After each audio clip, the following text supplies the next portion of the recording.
You've spent your whole life wondering why you never seem to belong, not at school, not at work, not even at church sometimes. And here's the truth no one talks about. God never intended for you to fit in, because you were never called to blend in, you were called to stand out. The isolation, the awkward silence in group conversations, the feeling that even when people are around you, they don't really see you, that's not a curse, it's divine separation. God has been setting you apart, not because something is wrong with you, but because something sacred is on you. You've been marked, chosen, and set apart like Jeremiah in the womb, Jeremiah 1:5. And the price of that calling is often loneliness. You look around and see others effortlessly connecting, building circles, finding comfort. And here you are, misunderstood, overlooked, and secretly exhausted from always being the outsider. But what if I told you this rejection was protection? What if every door that didn't open, every group that didn't accept you, every friend who ghosted you, was God pulling you away from environments too small for the size of your purpose? The truth is, fitting in is comfortable, but callings aren't built in comfort zones. Look at Joseph, favored by God but hated by his brothers, sold into slavery, locked in a prison, and yet every detour was divine. He didn't fit in at home, he didn't fit in as a slave, and he didn't fit in even when he interpreted dreams in prison. But Genesis 50:20 proves the point. What others meant for evil, God meant for good. You feel misaligned not because you're broken, but because you're being molded. God isolates before he elevates.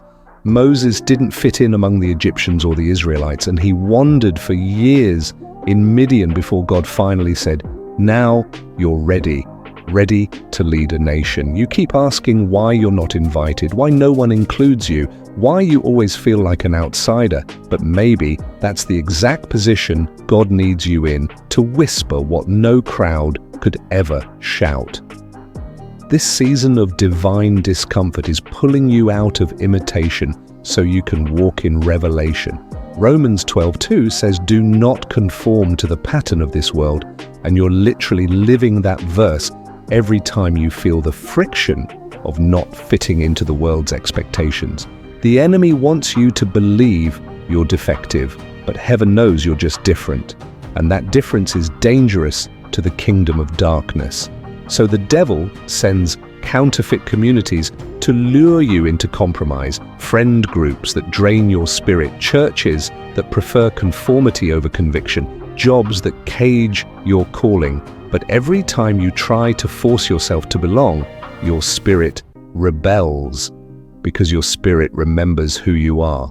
The more you grow spiritually, the more allergic you become to shallow acceptance. This is why even when you're surrounded by people, you still feel alone, because your spirit is craving alignment, not attention. And here's the shocking truth. Some people won't like you, not because you did anything wrong, but because your presence exposes what they're unwilling to confront. You are oil in a room full of water, different by design, and no matter how much you shake the jar, you won't mix, because you weren't created to. John 15:19 makes it clear, if you belong to the world, it would love you as its own. But since you do not belong, the world hates you. That's not a metaphor, that's a warning.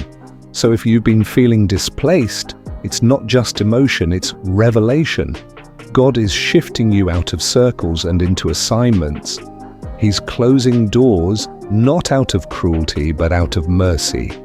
He knows that if you stayed where you were loved conditionally, you'd shrink to stay accepted. And God didn't call you to shrink, He called you to shine. Matthew 5:14 says, "You are the light of the world." And let me tell you, light doesn't ask darkness for permission to exist. Light stands alone and still changes everything. That's what you're called to do, to disrupt atmospheres, to carry conviction, to reflect heaven in rooms that have never seen it. And if that costs you comfort, so be it. This world is not your home, and every time you feel out of place, it's a reminder that you're not supposed to settle here. Hebrews 11:13 calls us strangers and exiles on the earth. So stop mourning the spaces God never assigned to you. Stop idolizing inclusion when you've been called to intercession. God is drawing you deeper, not wider. You may not fit in anywhere right now, but you are being positioned for a place that requires everything you've been through. And when He finally places you where you belong, you'll realize that every lonely season was a sacred setup. So here's your challenge. Embrace the separation, don't run from it. Let rejection refine you, let solitude shape you.